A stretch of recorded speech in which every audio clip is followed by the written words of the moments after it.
আর এবার বারাসাতের দিকে নজর রাখবো, তার কারণ সেখানে বিক্ষোভ তুলকালাম। টেটের বিক্ষোভকারী যারা, তারা তুলকালাম কাণ্ড বাঁধিয়েছেন। শিক্ষামন্ত্রী যাওয়ার আগেই 2022 টেট উত্তীর্ণদের বিক্ষোভ, পুলিশের সঙ্গে ধস্তাধস্তি। দেখুন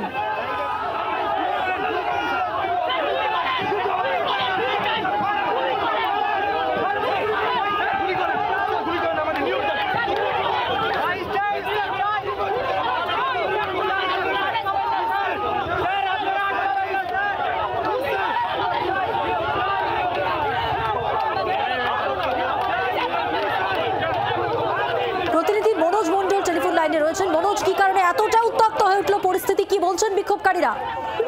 দেখো, বারাসাত রবীন্দ্র ভবনে একটি অনুষ্ঠানে কিন্তু সেখানে আসার কথা ছিল শিক্ষামন্ত্রীর, কিন্তু সেইখানে শিক্ষামন্ত্রীর আসার অনুষ্ঠানে কিন্তু একদল 2022-এর যে সমস্ত পরীক্ষার্থীরা রয়েছে তারা কিন্তু চাকরির দাবিতে বিক্ষোভ করতে থাকে। তারা স্টেশন সংলগ্ন এরিয়া থেকে কিন্তু একটা মিছিল শুরু করে এবং সেই মিছিল শ্বেতপুকুর হয়ে রবীন্দ্র ভবনের সামনে আসে। প্রথমেই কিন্তু তারা শ্বেতপুকুরের সামনে আসার সময় কিন্তু তারা পুলিশের বাধার সম্মুখীন হয়। সেখানে কিন্তু ব্যারিকেড দেওয়া থাকে এবং রীতিমতো সেই ব্যারিকেড কিন্তু ভেঙে ধস্তাধস্তি, পুলিশের সঙ্গে ধস্তাধস্তির মাধ্যমে কিন্তু তারা রবীন্দ্র ভবনের গেট পর্যন্ত আসে এবং রবীন্দ্র ভবনের গেটেও কিন্তু একটি ব্যারিকেড দিয়ে পুলিশ আটকে দিয়েছে।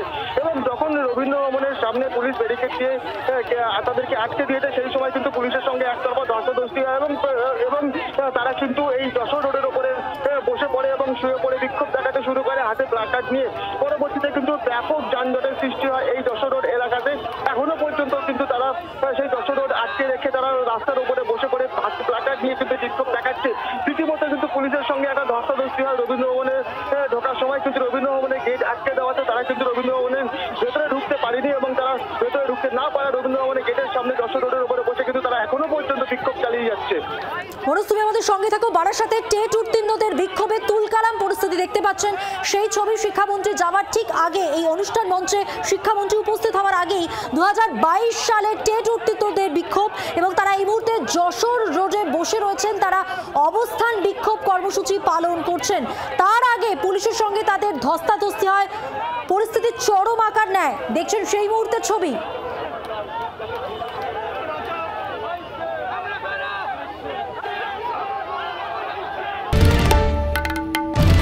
বাংলার আওয়াজ, বাঙালির আবেগ, জি 24 ঘন্টা।